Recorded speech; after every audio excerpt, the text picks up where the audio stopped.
اب میرے بھائیوں وہ آیت نمبر آ رہی ہے 118، جس میں اللہ تعالیٰ نے سیدنا کعب ابن مالک رضی اللہ تعالی عنہ علیہ السلام اور ان کے ساتھ دوسرے دو اصحاب جو اصحاب بدر میں سے تھے، مرارہ بن ربیع اور ہلال بن امیہ، مرارہ بن ربیع عین آتا ہے اینڈ پہ، اور ہلال ابن امیہ، یہ دونوں بدری صحابہ تھے، اور حضرت کعب بن مالک یہ بدری نہیں تھے، لیکن یہ غزوہ بدر سے بہت پہلے مسلمان ہو چکے تھے، اس وقت شریک نہیں ہوئے، لیکن یہ اس سے بھی ایک افضل ایک بینچ مارک میں شریک ہوئے، جو عقبہ کی رات اہل مدینہ نے حضور کے ہاتھوں پہ بیعت کی تھی، جس کے سبب ہجرت مدینہ ہوئی تھی، اور انہوں نے حضور کی گارنٹی لی تھی، یہ اس میں شامل تھے چند اصحاب میں جو نبی الاسلام کے میزبان بنے۔ اس حدیث میں بھی آ جائے گا جو ان کی توبہ کی حدیث بخاری مسلم میں ہے کہ وہ کہتے ہیں کہ لوگ تو بدر کا ذکر کرتے ہیں، میرے نزدیک اصل چیز وہ تھی جو ٹرننگ پوائنٹ تھا نبی الاسلام کی دعوت کا، اور مجھے فخر ہے کہ میں بدر میں تو نہیں کسی مجبوری کی وجہ سے شریک ہو سکا، لیکن میں اس میں تھا، اور میں اسے بدر سے بہتر سمجھتا ہوں کیونکہ وہ نبی الاسلام کی دعوت کی کامیابی کا ایک ٹرننگ پوائنٹ تھا۔ وَعَلَى الثَّلَاثَةِ الَّذِينَ خُلِّفُوا، اور اللہ تعالیٰ نے رحمت فرمائی، اللہ تعالیٰ متوجہ ہوا ان تین لوگوں پر جو پیچھے رہ گئے تھے۔ کون کون سے؟ کعب ابن مالک، مرارہ بن ربیع اور ہلال بن امیہ، یہ تین اصحاب جن میں دو اصحاب بدر ہیں، اور کعب بن مالک جو ہے وہ اصحاب بدر سے بھی سینئر ہے۔ وہ عقبہ والی رات جن لوگوں نے نبی الاسلام پر ایمان لائے اور عہد کیا اس حوالے سے کہ آپ کو ہم وہاں لے کر جائیں گے مدینہ شریف ایک آلٹرنیٹو بیس کے طور پر، وہ ان میں شامل تھے۔ تو اللہ تعالیٰ ہمارا جو پیچھے رہ گئے غزوہ تبوک کے موقع پر، تو اللہ نے پھر ان کی توبہ قبول کی۔ لیکن سرکار یہ جس طریقے سے توبہ قبول ہوئی ہے، اللہ نہ کرے کہ کسی کی زندگی میں یہ آزمائش آئے، وہ میں حدیث ورڈ بائی ورڈ انشاءاللہ آپ کو پڑھ کے سناؤں گا تو آپ کو پتہ چلے گا۔ امام بخاری نے پورا باب باندھا ہے کعب بن مالک کی توبہ کا بیان، حدیث بخاری میں بھی ہے، مسلم میں بھی۔ حتی اذا ضاقت علیہم الارض بما رحبت، یہاں تک کہ زمین اپنی وسعت کے باوجود ان پہ تنگ ہو گئی، کیونکہ ان کا سوشل بائیکاٹ ہو گیا تھا۔ نبی الاسلام نے یہاں تک فرما دیا اب ان سے بات بھی کسی نے نہیں کرنی، آخری 10 دن میں تو کہا کہ بیویاں بھی ان کو چھوڑ دیں ان کے حال پہ، اتنا مشکل وقت۔ وضاقت علیہم انفسہم، اور ان کی جانیں خود اپنے اوپر بوجھ بن گئی، یعنی وہ تو سمجھ لیں کہ چلتی پھرتی لاشیں بن گئی۔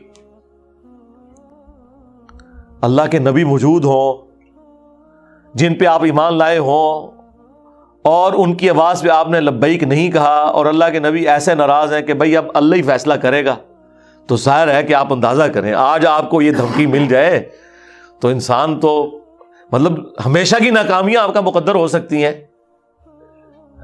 یہ کوئی چھوٹی بات ہے۔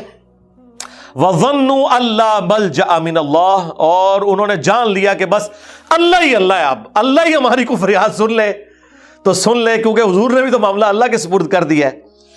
إِلَّا إِلَيْهِ، کوئی ان کے لیے نہیں ہے اس دکھ اور درد میں مداوا سوائے اللہ کی ذات کے۔ ثُمَّ تَابَ عَلَيْهِمْ لِيَتُوبُوا، تو پھر اللہ تعالیٰ بھی ان کی طرف متوجہ ہوا تاکہ وہ اللہ کی طرف رجوع لائیں۔ ان اللہ هو التواب الرحیم، بے شک اللہ تعالیٰ توبہ قبول فرمانے والا، رحم فرمانے والا ہے۔ اچھا، اللہ بھی توبہ کرتا ہے اور بندے بھی توبہ کرتے ہیں۔ اللہ کی توبہ ہے بندے کی طرف رجوع کرنا اس کی معافی کے بعد، اور بندے کی توبہ یہ ہے اللہ کی طرف رجوع کرنا غلطی کرنے کے بعد۔ اب میرے بھائیوں وہ حدیث میں آپ کو ورڈ بائی ورڈ پڑھ کے سناتا ہوں جو بخاری اور مسلم دونوں میں موجود ہے، سورہ التوبہ کی آیت نمبر 118 کے کانٹیکسٹ میں۔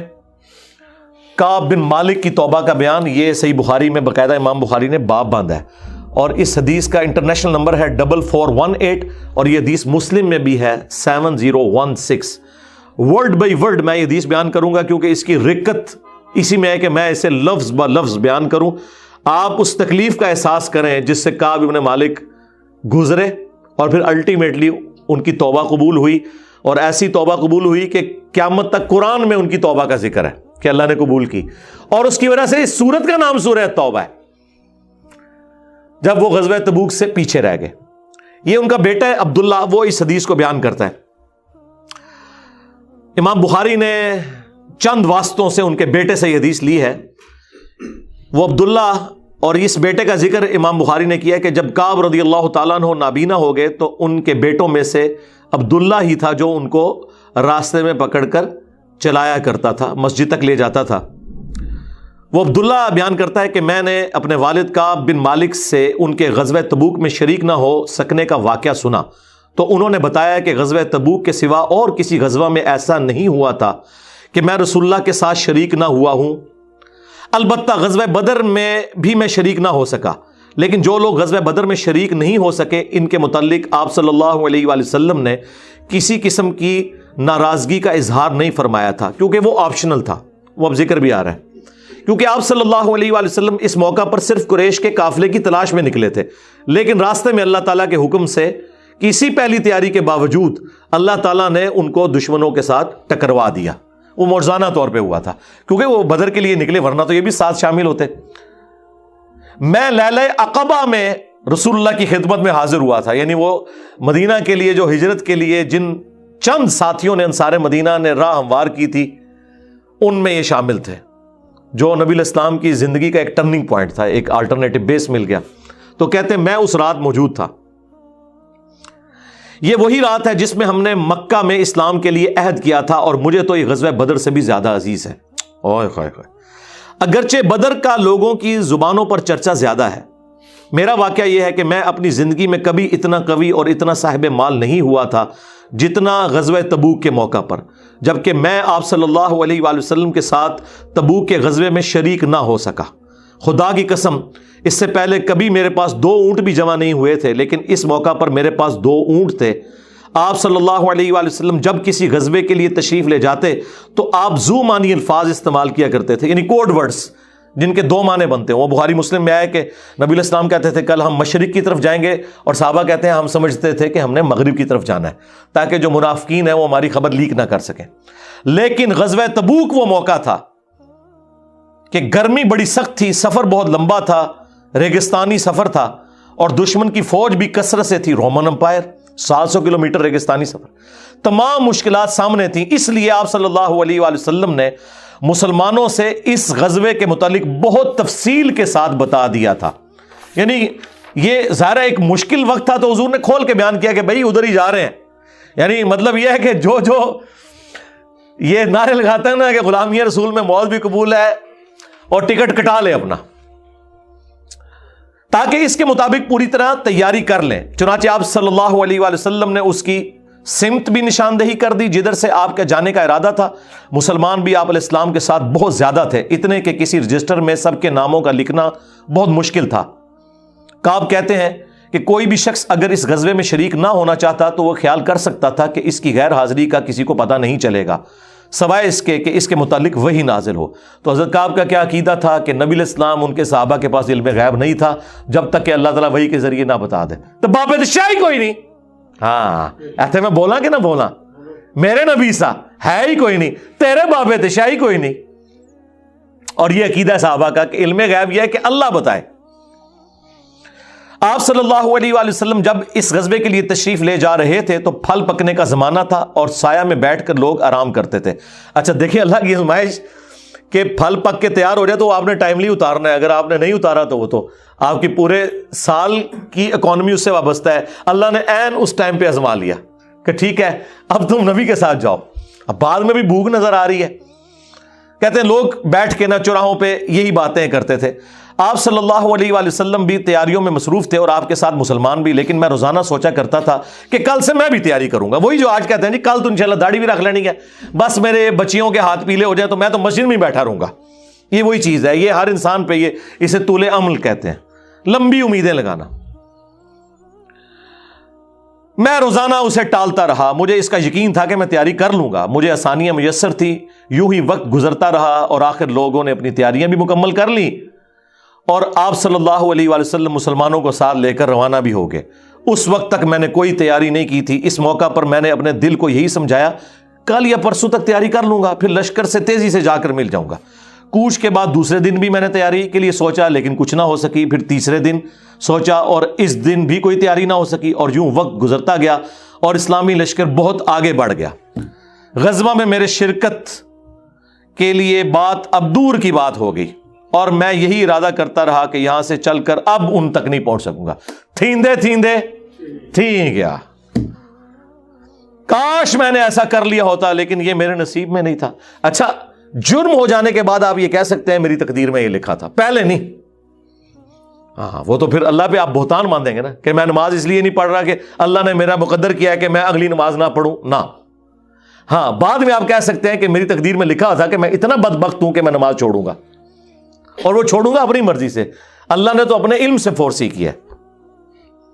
آپ صلی اللہ علیہ وآلہ وسلم کے تشریف لے جانے کے بعد جب میں باہر نکلتا تو مجھے بڑا دکھ ہوتا، اوئے ہوئے، کیونکہ یا تو وہ لوگ نظر آتے تھے جن کے چہروں سے نفاق ٹپکتا تھا، ہاں، اب پیچھے رہنے والے تو وہ تھے جو ہے ہی منافقین تھے شکلوں سے، ٹھیک ہے، یا پھر وہ لوگ تھے جنہیں اللہ نے معذور اور ضعیف قرار دے کر معاف کر دیا تھا۔ وہ سورہ توبہ میں 92 نمبر آیت میں گزرا ہے نا کہ وہ لوگ پھر رسول اللہ سے اس حال میں واپس ہوتے ہیں کہ ان کی آنکھیں آنسوؤں سے تر ہوتی ہیں کہ نہ حضور انہیں کوئی سواری دے سکتے ہیں، غریب لوگ ہیں، اور وہ لوگ بھی جو مریض ہیں ان کو اللہ تعالیٰ نے اس حوالے سے چھٹکارا دے دیا۔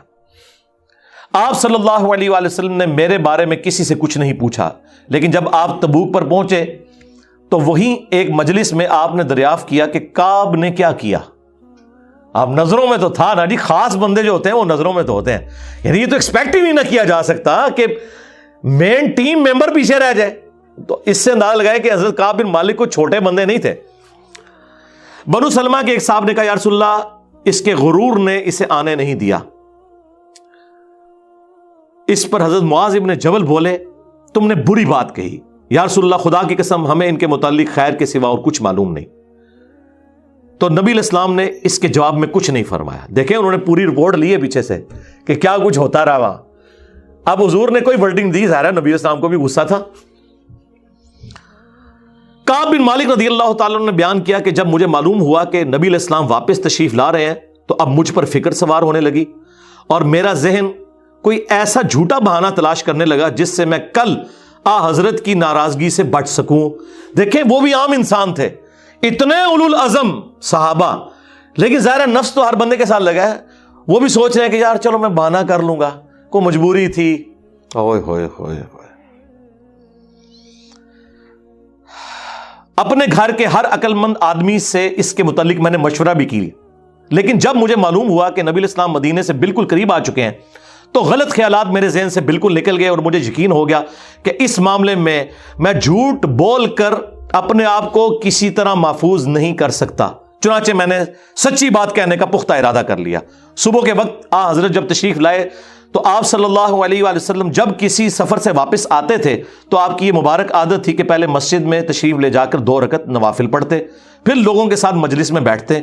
جب آپ اس عمل سے فارغ ہو چکے تو آپ کی خدمت میں لوگ آنے لگے جو غزوہ میں شریک نہیں ہوئے تھے، اور قسم کھا کھا کر اپنے عذر بیان کرنے لگے، اور ایسے لوگوں کی تعداد 80 کے قریب تھی، یعنی 80 لوگ ایسے تھے جو جھوٹے بہانے لگا رہے تھے۔ آپ صلی اللہ علیہ وآلہ وسلم نے ان کے ظاہر کو قبول فرما لیا اور ان سے دوبارہ سے عہد بھی لے لیا، ان کے لیے دعائے مغفرت بھی کی۔ دیکھو جی، آپ لوگ تو کہتے ہیں کوئی بزرگ دعا کر دے، حضور نے بھی دعائے مغفرت کر دی ہے، لیکن اللہ نے کراس پھیر دیا ہے۔ ہاں، یہ ذہن میں رکھیں، آپ نے بہانہ بھی قبول کر لیا، دوبارہ سے بیعت بھی کر لی، چلو تجدید عہد بھی ہو گیا جی، اگر بیعت ٹوٹ گئی تو دوبارہ ہو گئی، اور دعا بھی کر دی، اور ان کے باطن کو اللہ کے سپرد کر دیا۔ کیا بات ہے جی، یہ میرے نبی کا ہی جگر ہے جی، شکلوں سے بھی پہچان لیا ہے، صحابہ اگر پہچان ہے کا باطن کا معاملہ اللہ جانے، اس کے بندے جانے۔ اس کے بعد میں حاضر ہوا، میں نے سلام کیا تو آپ علیہ السلام مسکرائے، آپ کی مسکراہٹ میں ناراضگی تھی۔ آپ نے فرمایا آؤ، میں چند قدم چل کر آپ کے سامنے بیٹھ گیا۔ آپ نے مجھ سے دریافت کیا کہ تم غزوہ میں کیوں شریک نہیں ہوئے، کیا تم نے کوئی سواری نہیں خریدی تھی؟ میں نے عرض کیا میرے پاس سواری موجود تھی، اللہ کی قسم اگر میں آپ کے سوا کسی دنیا دار شخص کے سامنے آج بیٹھا ہوتا تو کوئی نہ کوئی بہانہ کر لیتا اور اس کی ناراضگی سے بچ جاتا، مجھے خوبصورتی کے ساتھ گفتگو کا سلیقہ بھی معلوم ہے، لیکن اللہ کی قسم مجھے یقین ہے کہ اگر آج میں آپ کے سامنے کوئی جھوٹا بہانہ کر بھی دوں اور آپ راضی بھی ہو جائیں تو بہت جلد اللہ تعالیٰ آپ کو مجھ سے ناراض کر دے گا، کیونکہ میں بظاہر تو بہانہ کروں گا لیکن اللہ تو وحی کے ذریعے آپ کو بتا دے گا یہ جھوٹ بول رہا ہے۔ اس کی بجائے اگر میں آپ سے سچی بات کروں تو یقیناً آپ کو میری طرف سے ناراضگی تو ہوگی، لیکن اللہ سے مجھے امید ہے کہ وہ مجھے معاف کر دے گا۔ خدا کی قسم مجھے کوئی عذر نہیں تھا، اللہ کی قسم اس وقت سے پہلے میں کبھی اتنا آسودہ حال نہیں تھا، اور پھر بھی میں آپ کے ساتھ شریک نہ ہو سکا۔ نبی علیہ السلام نے فرمایا کہ اس نے سچی بات بتا دی، اچھا اب جاؤ یہاں تک کہ اللہ تمہارے بارے میں خود ہی کوئی فیصلہ کرے۔ میں اٹھ گیا اور میرے پیچھے بنو سلمہ کے کچھ لوگ بھی دوڑے آئے اور مجھ سے کہنے لگے اللہ کی قسم ہمیں تمہارے متعلق یہ معلوم نہیں تھا کہ اس سے پہلے تم نے کوئی گناہ کیا ہو، تم نے تو بڑی غلطی کی۔ آپ علیہ السلام کے سامنے ویسے ہی کوئی بہانہ کر دیتے جیسا کہ دوسرے لوگوں نے کیا، تمہارے گناہ کے لیے نبی علیہ السلام کا استغفار ہی کافی ہو جاتا، وہی جو کچھ بھی ہیں تیرے محبوب کی امت سے ہیں۔ لیکن سرکار یہ کعب بن مالک تھے، ان کو پتا تھا، اور مشورہ دینے والے بھی صاحب ہیں، دیکھو کیا مشورہ دے رہے ہیں کہ کوئی بہانہ کر لینا سی، حضور نے دعا کرنی سی۔ مینٹالٹی اس زمانے میں بھی اس طرح ہی تھی، یہ نہ سمجھیں آج کے لوگ ہی کہتے ہیں، اس زمانے میں بھی ڈھیلے مسلمان تو تھے، تو حضور نے تیرے لیے دعا کر دینی تھی، تو نے تو یہ کام۔ اللہ کی قسم ان لوگوں نے مجھے اتنی ملامت کی کہ مجھے خیال آیا کہ واپس جا کر کوئی جھوٹا بہانہ کر ہی آؤں۔ اندازہ کرو ایڈا انہوں نے جناب انہوں نے کیتا کہ چلو ٹھیک ہے میں ان جا کے بہانہ کر لوں۔ پھر میں نے ان سے پوچھا کیا میرے علاوہ کسی اور نے بھی کوئی ایسا عذر بیان کیا ہے؟ تو انہوں نے بتایا کہ ہاں 2 حضرات اور ہیں جنہوں نے معذرت کی جس طرح تم نے کی، اور انہیں بھی وہی جواب ملا جو تمہیں ملا۔ میں نے پوچھا وہ کون ہے؟ تو انہوں نے بتایا کہ مرارہ بن ربیع اور ہلال بن امیہ رضی اللہ عنہما۔ ان 2 ایسے صحابہ کا نام انہوں نے لے دیا جو صالح تھے اور اصحاب بدر بھی تھے، ان کا طرز عمل میرے لیے نمونہ بن گیا۔ انہوں نے کہا اگر یہ 2 بدری صحابی بھی ان کے ساتھ بھی یہی کچھ ہوا ہے نا تو میں اچھے لوگوں کی فہرست میں اب شامل ہو جاؤں، میں اب پکا رہوں۔ ان کا طرز عمل میرے لیے نمونہ بن گیا۔ چنانچہ انہوں نے جب ان بزرگوں کا نام لیا تو میں اپنے گھر چلا آیا۔ آپ علیہ السلام نے لوگوں کو ہم سے بات چیت کرنے سے ممانعت کر دی۔ لو جی سوشل بائیکاٹ ہو گیا۔ اللہ اکبر۔ بہت سے لوگ جو غزوے میں شریک نہیں ہوئے تھے ان میں سے صرف ہم 3 تھے، لوگ ہم سے الگ رہنے لگے اور سب لوگ بدل گئے۔ ایسا نظر آتا تھا کہ ہم سے ساری دنیا بدل گئی ہے، ہمارا اس سے کوئی واسطہ ہی نہیں۔ 50 دن تک ہم اسی حال میں رہے۔ میرے 2 ساتھیوں نے تو اپنے گھروں سے نکلنا ہی چھوڑ دیا، ہر وقت روتے رہتے تھے، لیکن میرے اندر ہمت تھی، میں باہر نکلتا تھا، مسلمانوں کے ساتھ نماز میں بھی شریک ہوتا تھا اور بازاروں میں بھی گھومتا تھا، لیکن کوئی شخص مجھ سے بولتا نہیں تھا۔ میں نبی علیہ السلام کی خدمت میں بھی حاضر ہوتا، آپ کو سلام بھی کرتا۔ جب آپ نماز کے بعد مجلس میں بیٹھتے تو میں اس کی جستجو میں لگا رہتا کہ دیکھوں سلام کا جواب دیتے ہیں یا نہیں، اور میری نظر حضور کے ہونٹوں کی طرف ہوتی کہ جواب میں ہلے یا نہیں۔ کنکھیوں سے دیکھتے رہتے، اب حضور جواب بھی نہیں دے رہے۔ پھر میں کوشش کرتا کہ آپ کے قریب ہی نماز پڑھوں، اور میں آپ کو کنکھیوں سے دیکھتا رہتا ایسے کر کے۔ جب میں اپنی نماز میں مشغول ہو جاتا تو رسول اللہ میری طرف دیکھتے، لیکن جو ہی میں آپ کی طرف دیکھتا تو آپ رخ انور پھیر لیتے۔ ظاہر ہے حضور کو بھی تو محبت تھی اپنے صحاب کے ساتھ، حضور دیکھتے تھے، وہ جب یعنی اپنی ناراضگی کا اظہار وہ اگر نماز میں بھی حضور کی طرف دیکھ رہے ہیں تو حضور چہرہ انور پھیر لیتے۔ تو میں ایک دن ابو قتادہ کے باغ کی دیوار پر چڑھ گیا، وہ میرے چچا زاد بھائی تھے اور مجھے ان سے بہت گہرا تعلق تھا۔ میں نے انہیں سلام کیا، لیکن اللہ کی قسم انہوں نے بھی میرے سلام کا جواب نہیں دیا۔ میں نے کہا ابو قتادہ تمہیں اللہ کی قسم کیا تم نہیں جانتے کہ اللہ اور اس کا رسول سے مجھے کتنی محبت ہے؟ انہوں نے کوئی جواب نہیں دیا۔ میں نے دوبارہ ان سے یہی سوال کیا، اللہ کی قسم دے کر پوچھا، لیکن وہ پھر بھی خاموش رہے۔ میں نے پھر اللہ کا واسطہ دے کر ان سے سوال کیا، اس مرتبہ انہوں نے صرف اتنا کہا، اللہ اور اس کا رسول زیادہ بہتر جانتے ہیں۔ دیکھیں جی اس بات کا جواب انہوں نے کہا بھائی اللہ کے نبی نے منع کیا ہے، اب بائیکاٹ ہے تیرا۔ اللہ اکبر۔ اس پر میرے آنسو پھوٹ پڑے۔ میں واپس چلا آیا اور دیوار پر چڑھ کر نیچے باہر اترا۔ پھر وہ بیان کرتے ہیں کہ ایک دن مدینہ کے بازار میں جا رہا تھا کہ شام کا ایک کاشتکار جو کہ غلہ بیچنے مدینہ آیا تھا پوچھ رہا تھا کعب بن مالک کہاں رہتے ہیں؟ لوگوں نے میری طرف اشارہ کیا، وہ میرے پاس آیا اور غسان جو بادشاہ تھا رومن امپائر کا، اس کا ایک خط مجھے دیا. وہ جو اس کا ایک سمجھ لیں چھوٹی چھوٹی جو امپائر کے اندر بنی ہوئی تھی ان میں سے ایک کا وہ گورنر تھا. اس خط میں لکھا تھا کہ مجھے معلوم ہوا ہے کہ تمہارے صاحب یعنی رسول اللہ صلی اللہ علیہ وآلہ وسلم نے تمہارے ساتھ زیادتی کی ہے، نعوذ باللہ. اللہ نے تمہیں کوئی ذلیل ہونے کے لیے پیدا تو نہیں کیا کہ تمہارا حق ضائع کیا جائے. تم ہمارے پاس آ جاؤ، ہم تمہارے ساتھ بہتر سلوک کریں گے. یعنی دشمن کی فوج کے ہیڈ کی طرف سے خط آیا. جب میں نے یہ خط پڑھا تو میں نے کہا کہ ایک اور امتحان آ گیا. اچھا جی سرکار ایک خط کسی اور کو لایا ہو کہ جی اے دیکھ لو یا رسول اللہ منو تے بڑی آفر جے. یہاں لوگ دنیا دار لوگ ہی کرتے ہیں نا جی مجھے فلاں جگہ سے آفر ہو رہی ہے، لیکن جو اہل ایمان ہے وہ تو کہتے ہیں کہ یار میں اس لیول پہ گر گیا ہوں کہ اب کافر بھی مجھے بلا رہے ہیں. انہوں نے یہ رزلٹ نکالا چونکہ مومن تھے نا. میں نے اس خط کو تندور میں جلا دیا. ان 50 دنوں میں سے جب 40 دن گزر گئے تو نبی علیہ السلام کا ایلچی میرے پاس آیا اور اس نے کہا کہ رسول اللہ نے حکم دیا ہے کہ اپنی بیوی کے قریب نہ جاؤ. میں نے پوچھا میں اسے طلاق دے دوں یا پھر مجھے کیا کرنا ہے؟ تو انہوں نے کہا نہیں طلاق نہیں دینی، صرف جدا ہو جاؤ. میرے دونوں ساتھیوں کو جنہوں نے میری طرح معذرت کی تھی یہی حکم ملا.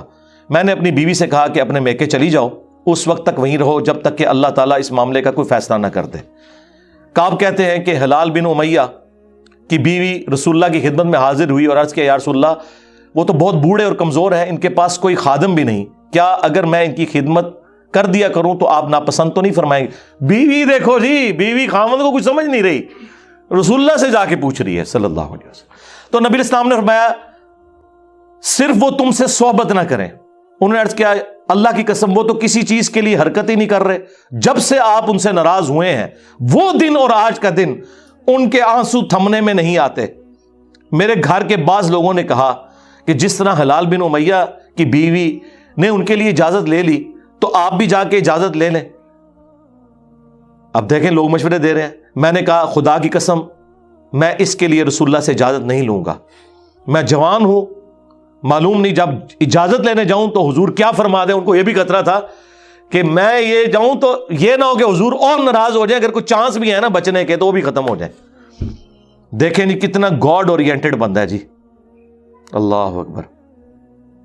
اس طرح 10 دن اور گزر گئے. جب رسول اللہ صلی اللہ علیہ وآلہ وسلم نے ہمیں بات چیت کرنے کی ممانعت فرمائی تھی، اس کو 50 دن پورے ہو گئے. 50ویں رات کی صبح کو جب میں فجر کی نماز پڑھ چکا اور اپنے گھر کی چھت پر بیٹھا ہوا تھا، اس طرح جیسا کہ اللہ تعالیٰ نے ذکر کیا وہ ہم آیت پڑھ چکے ہیں، سورہ توبہ کی آیت نمبر 118، جس میں تھا نا کہ زمین وسعت کے باوجود تنگ ہو گئی اور ان کا دم گھٹنے والا تھا. میرا دم گھٹ رہا تھا، زمین اپنی تمام وسعتوں کے باوجود میرے لیے تنگ ہوتی جا رہی تھی. میں نے ایک پکارنے والے کی پکار سنی جو سلع کی پہاڑی پر چڑھ کر بلند آواز سے کہہ رہا تھا اے کعب بن مالک تمہیں بشارت ہو، اے کعب بن مالک تمہیں بشارت ہو. انہوں نے بیان کیا کہ یہ سنتے ہی میں سجدے میں گر پڑا اور مجھے یقین ہو گیا کہ اب اللہ کی طرف سے فراخی ہو جائے گی. فجر کی نماز کے بعد رسول اللہ صلی اللہ علیہ وآلہ وسلم نے اللہ کی بارگاہ میں ہماری توبہ کی قبولیت کا اعلان کر دیا. لوگ میرے پاس بشارت دینے کے لیے آنے لگے اور میرے 2 ساتھیوں کو بھی جا کر بشارت دی. ایک صاحب زبیر بن عوام اپنا گھوڑا دوڑاتے ہوئے آئے. ادھر قبیلہ اسلم کے ایک صحابی نے پہاڑی پر چڑھ کر آواز دی اور وہ آواز گھوڑے سے زیادہ تیز تھی. جن صحابی نے پہاڑی سے آواز دی تھی جب وہ میرے پاس بشارت دینے آئے تو میں نے اپنے دونوں کپڑے اتار کر بشارت کی خوشی میں انہیں دے دیے. اللہ کی قسم اس وقت ان 2 کپڑوں کے سوا دینے کے لیے میرے پاس اور کچھ نہ تھا. پھر میں نے ابو قتادہ سے 2 کپڑے ادھارے مانگے اور رسول اللہ کی خدمت میں حاضر ہوا. جوگ در جوگ لوگ مجھ سے ملاقات کرتے جا رہے تھے اور مجھے توبہ کی قبولیت پر بشارت دیتے جا رہے تھے. اللہ کی بارگاہ میں توبہ کی قبولیت مبارک ہو. کعب رضی اللہ تعالیٰ عنہ بیان کرتے ہیں کہ آخر میں مسجد میں داخل ہوا تو رسول اللہ صلی اللہ علیہ وآلہ وسلم تشریف رکھتے تھے. چاروں طرف صحابہ کا مجمع تھا. طلحہ بن عبید اللہ دوڑ کر میری طرف آئے اور مجھ سے مصافحہ کیا اور مبارکباد دی. اللہ کی قسم وہاں موجود مہاجرین میں سے کوئی شخص بھی میرے آنے پر کھڑا نہ ہوا. طلحہ رضی اللہ تعالیٰ عنہ کا یہ احسان میں کبھی نہیں بھولوں گا کہ انہوں نے کھڑے ہو کر میرا استقبال کیا.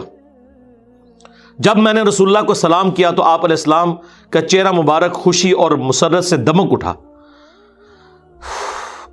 اس مبارک دن کے لیے تمہیں بشارت ہو، اس مبارک دن کے لیے تمہیں بشارت ہو جو تمہاری عمر کا سب سے مبارک دن ہے. واقعی جی اس سے بڑی کوئی مبارک بات نہیں ہو سکتی کسی شخص کے لیے کہ اللہ تعالیٰ اس کی توبہ کی اناؤنسمنٹ کرتے اور پھر قیامت تک قرآن میں وہ آیات پڑھی جائیں.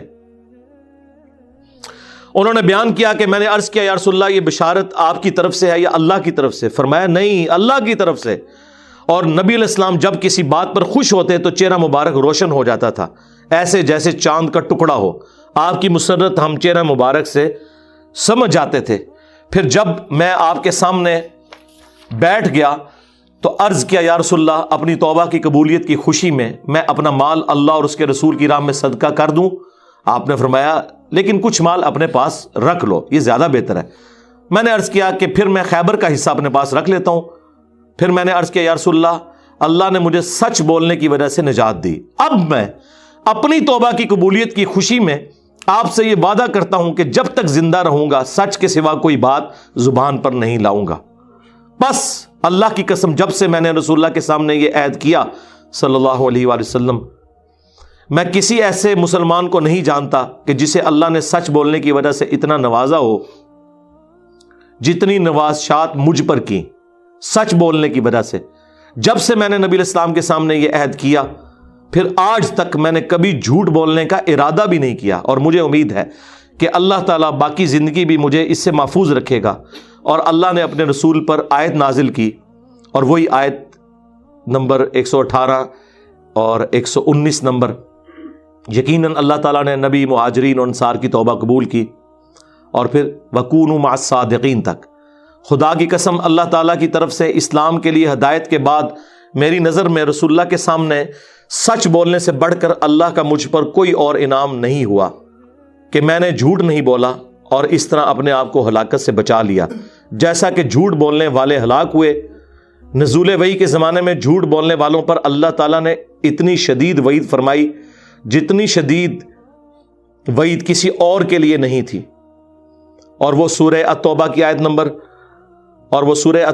نمبر 96 کا انہوں نے پھر یہاں پہ حوالہ دیا کہ عنقریب جب تم اے نبی واپس جاؤ گے تو یہ جھوٹے بہانے کریں گے، اور اگر تم ان سے راضی بھی ہو جاؤ اللہ تعالیٰ ان سے راضی نہیں ہوگا. کعب کہتے ہیں کہ چنانچہ ہم 3 ان لوگوں کے معاملے سے جدا رہے جنہوں نے رسول اللہ کے سامنے جھوٹی قسمیں کھائی تھیں اور آپ نے ان کی بات مان بھی لی تھی اور ان سے بیعت بھی لے لی اور ان کے لیے دعائے مغفرت بھی کی. ہمارا معاملہ رسول اللہ نے چھوڑ دیا اور اللہ نے خود اس کا فیصلہ کیا، اور پھر اللہ تعالیٰ نے یہ آیت نازل کی جو ہم نے یہ پڑھی سورہ التوبہ کی آیت نمبر 118. وَعَلَى الثَّلَاثَةِ الَّذِينَ خُلِّفُوا حَتَّى إِذَا ضَاقَتْ عَلَيْهِمُ الْأَرْضُ بِمَا رَحُبَتْ وَضَاقَتْ عَلَيْهِمْ أَنفُسُهُمْ وَظَنُّوا أَن لَّا مَلْجَأَ مِنَ اللَّهِ إِلَّا إِلَيْهِ ثُمَّ تَابَ عَلَيْهِمْ لِيَتُوبُوا إِنَّ اللَّهَ هُوَ التَّوَّابُ الرَّحِيمُ. اس پہ یہ حدیث کنکلوڈ ہوئی. اب اگلی آیت جو ہے وہ بھی بڑی امپورٹنٹ ہے. یا ایھا الذین آمنوا اتقوا اللہ وکونوا مع الصادقین. اے اہل ایمان اللہ سے ڈرو اور سچوں کے ساتھ ہو جاؤ. اسپیسیفکلی تو ان سچوں سے مراد وہ 3 لوگ ہیں جنہوں نے سچائی بیان کی اور اللہ نے ان کی توبہ قبول کی، اور قیامت تک کے لیے جو سچائی کے لیے کھڑے ہونے والے لوگ ہیں ان کے ساتھ کھڑے ہو، سچائی کی تصدیق کرنے والے بنو. اب اس آیت پہ گھنٹوں بولا جا سکتا ہے، لیکن یہ خود ہی اتنی سیلف ایکسپلینیٹری آیت ہے کہ اس میں تفصیل میں جانے کی ضرورت نہیں ہے. ما کان لأہل المدینہ ومن حولہم من الاعراب. نہ تو اہل مدینہ کو یہ شایع تھا اور نہ ہی اعرابی بادیہ نشین گاؤں کے رہنے والے لوگوں کو ان یتخلفوا عن رسول اللہ کہ وہ رسول اللہ کی مخالفت کرتے. ولا يرغبوا بانفسهم عن نفسه. اور وہ اپنی جان کی طرف زیادہ متوجہ ہوتے رسول اللہ کو چھوڑ کر. یعنی جو غزوہ تبوک میں پیچھے رہ گئے انہوں نے اپنے جان کی فکر کی، حالانکہ انہیں رسول اللہ کے ساتھ مخلص ہونا چاہیے تھا. ذالک بانہم. اور یہ اللہ تعالیٰ ہمارے یہ اس لیے میں کہہ رہا ہوں کہ لا یصیبہم ظمأ ولا نصب، کہ نہیں کوئی پہنچتی تمہیں تکلیف اللہ کی راہ میں پیاس کی شکل میں، نہ کوئی اور تکلیف، ولا مخمصۃ فی سبیل اللہ، اور نہ یہ کہ جو اللہ کی راہ میں تمہیں بھوک کا سامنا ہوتا ہے، ولا یطعون موطئا یغیظ الکفار، اور نہ یہ کہ تم کسی سفر میں چلتے ہو جہاد اور قتال کے لیے کافروں کو غصہ دلانے کے لیے، ولا ینالون من عدو نیلا، اور نہ تم دشمنوں سے کچھ چھینتے ہو میدان جنگ کے اندر، الا مگر یہ کہ کتب لہم بہ عمل صالح، ان تمام اعمال کے سبب اللہ تعالیٰ تمہارے لیے نیکیاں لکھتا ہے. یہ ساری تکلیف کے اگینسٹ تمہیں نیکیاں ملنی ہیں، جو پہلے گزر چکا کہ اللہ تعالیٰ نے مومنین کی جانیں اور مال جنت کے بدلے میں خرید لی ہیں. ان اللہ لا یضیع اجر المحسنین، بے شک اللہ تعالیٰ نیکوکاروں کا اجر ضائع نہیں کرتا. ولا ينفقون نفقة صغيرة ولا كبيرة، اور نہ وہ مجاہدین جو خرچ کرتے ہیں خواہ تھوڑا یا زیادہ، ولا يقطعون واديا الا كتب لهم، اور نہ وہ کسی وادی میں سفر کرتے ہیں اللہ کی راہ میں مگر یہ کہ اللہ لکھ دیتا ہے ان کے لیے اجر. لِيَجْزِيَهُمُ اللَّهُ أَحْسَنَ مَا كَانُوا يَعْمَلُونَ، تاکہ اللہ تعالیٰ انہیں جزا دے ان کے کاموں کی جو نیکی کا بہتری کا وہ کام کیا کرتے تھے. اب ایک اور امپورٹنٹ آیت آ رہی ہے. یہ ساری آیات ہی امپورٹنٹ ہیں، یہ تو ہر آیت کے اوپر ایک ایک گھنٹہ لگ سکتا ہے، لیکن میں تھوڑا تھوڑا بریف کر رہا ہوں. میری پرانی قرآن کلاسز کے اندر میں نے تفصیل سے اسے بیان کیا. وَمَا كَانَ الْمُؤْمِنُونَ لِيَنْفِرُوا كَافَّةً، یہ تو ہو نہیں سکتا کہ سارے مومنین ہی نکل پڑے علم دین حاصل کرنے کے لیے. سارے تو حضور کے پاس آ بھی نہیں سکتے، نہ آپ کے پاس اتنی جگہ تھی. فَلَوْلَا نَفَرَ مِن كُلِّ فِرْقَةٍ مِّنْهُمْ طَائِفَةٌ، تو کیوں نہ نکلے ہر قبیلے میں سے چند ایک لوگ گروہ بنا کر تاکہ وہ دین میں فقہ حاصل کریں. لِيَتَفَقَّهُوا فِي الدِّينِ، دین میں فقہ حاصل کر سکیں. وَلِيُنذِرُوا قَوْمَهُمْ، پھر وہ جا کر اپنی قوم کو ڈر سنائیں. اذا رجعوا، جب وہ واپس جائے، الیہم، ان کی طرف، لعلہم یحذرون، تاکہ وہ بھی اللہ کی نافرمانیوں سے بچ سکیں. تو اس میں اللہ تعالیٰ نے یہ فرما دیا کہ ہر بندے نے علماء والی ڈگری نہیں لینی، چند ایک لوگ علم حاصل کریں گے اور باقیوں کو سکھائیں گے. یہ ضروری نہیں ہے کہ ہر بندے نے جا کے ڈگری حاصل کرنی ہے، ہر بندے کی مصروفیات ڈیفرنٹ ہیں. ہاں ڈیٹم لیول کا علم تو ہر بندے نے حاصل کرنا ہے، اس کے بعد جو تفصیلات ہے وہ ظاہر ہے آپ کسی اہل علم کی طرف متوجہ ہوں گے. تو ہم تو مانتے ہیں، یہ جو کہتے ہیں نا جی انجینئر صاحب علماء سے متنفر کرتے ہیں، میں یہ کہتا ہوں علماء سے جا کے پوچھیں قرآن و سنت میں کیا لکھا ہوا ہے.